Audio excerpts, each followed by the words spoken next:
Hi everyone. In today's video, we'll be doing another cybersecurity machine learning project.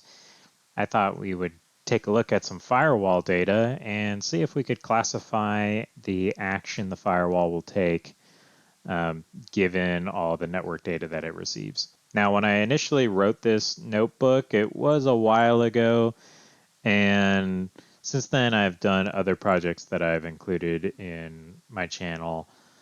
So apologies if it's a little rough around the edges, but let's go ahead and dive into it. For wrangling and visualization, these are classics. If you're familiar with data science at all, you'll recognize those. Training and testing, obviously, and then we'll be using some metrics to score our model.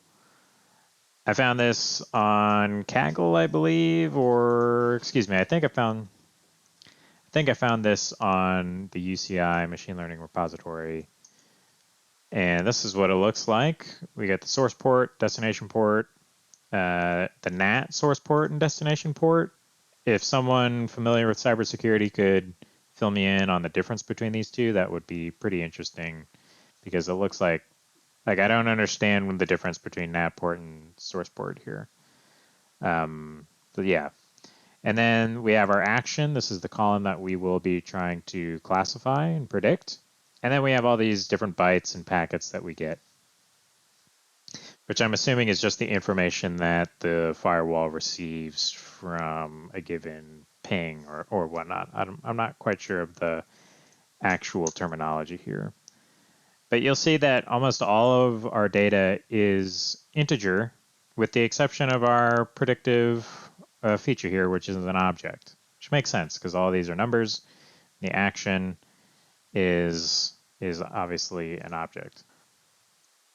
Now, one thing we want to do in our predictive column is make sure that we're not missing any values, and we're not. And we just want to see what the different classification methods can be. So looks like we're going to be doing a multi-classification between allow, drop, and deny. Reset both are the options here. So in the rest of our data frame, are we missing any values? No. That's good to see. And if we look at the shape, we're looking at about 65,500 values for 12 features. This is where it's going to get a little rough around the edges. I wanted to see what kind of breakout between our different actions would look like. You can see that we have way more values that are in the allow classification. And then it looks like we don't even have any for reset both. So I went ahead and took a look at how many values were reset both, and it's 54. So that's the reason you can't even see it on the graph. There's just so few of them. Normally, in a business setting, you could consider dropping this column, and in hindsight, maybe I should have. Another thing I wish I would have done in this notebook is combined the deny and drop, even though in cybersecurity spheres you might actually want to keep them separate. But we could restate the problem for this project to be we want to classify whether or not we should allow a packet or not, right? So it's either allow it or do something else with it instead of classifying across these 4 different channels. But I did not do that, so I digress. I kept it in there and I label encoded that feature. So each of these gets a number, 0, 1, 2, 3, to represent it in our vector space. So when we take a look at it now, 0, 1, 0, 2, 1, 3, for some reason it's going out of order, but again, that's okay. So I make a copy of the data frame when I start messing with indexes or adding columns, or when I start doing my explorations, just because I find if I mess up the index or if I make some radical changes and I need to reinitialize the notebook, I haven't done it to the source data frame. So I can just reinitialize from the beginning. And so what we're doing here is taking the correlation between all of our features and we're just going to do the absolute value of that, and then we're going to plot it in a heat map. You've likely seen this before if you've watched my channels before. And we can sort of see where things correlate. So the darker the color, the more it correlates. And this sort of intuitively makes sense. So for instance, the bytes sent is highly correlated to the bytes. So the action is highly correlated with NAT source port, and that's about it. This one is just the action. So that's going to be the biggest determining factor on classifying our different actions here. I tried to do a little bit more research into understanding what a NAT source port is, and it looks like because these are numbers, the histogram has, or the distribution plot has just made it that the allow source port spreads across the entire integer range from 0 to 6,000 plus. And then everything else is sort of is below the 1,000 mark. So again, if there's any cybersecurity folks out there that would kind of know why, that would be interesting to know. But if we go ahead and dive a little deeper, I tried to look at, okay, well, what about the destination port in action? And we sort of get a similar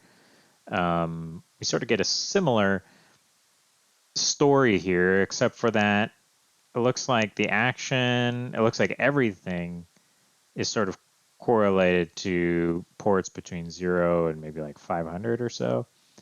I don't know if that's just the data or not.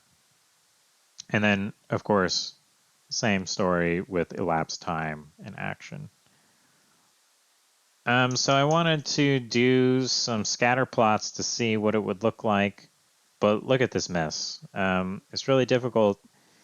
The NAT source port and the NAT destination port are all over the place, which suggests that these are actually objects that we could look at instead of seeing the statistical relationship between these two that are really not integers.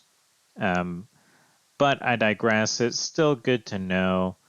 I think really the fault that I made here was that I just don't know enough about cybersecurity. But the reason I want to show it to you is because there is data out there and we can get some good information. And even if I don't understand the relationship between these different features, we can still probably model something that can predict our action. So we split up the data. We've made our X the data frame, everything but the action, and we made the Y just our action column there, split it up. We're doing a test size of 30%, meaning we're going to train the model on 70% of the data. We're going to do a standard scalar because since everything is integer, we don't know the metric unit of those integers. So scaling it helps standardize it.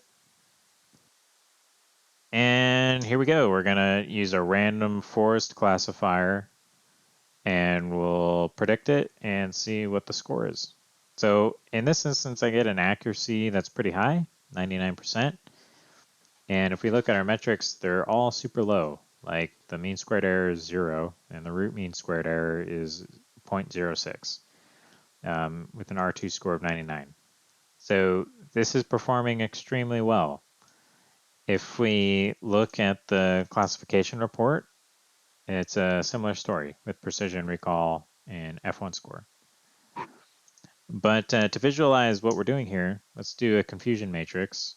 And the reason I like confusion matrix is because you can easily see the way that the model has separated all of our actions.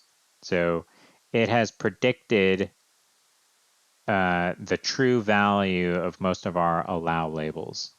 as well as our drop, deny, and reset.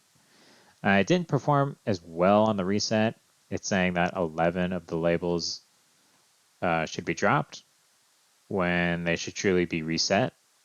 So there is some room there to improve. But again, we could have just dropped this altogether because 54 samples in our data frame of 65,000 is probably not significantly statistically significant to make real predictions on.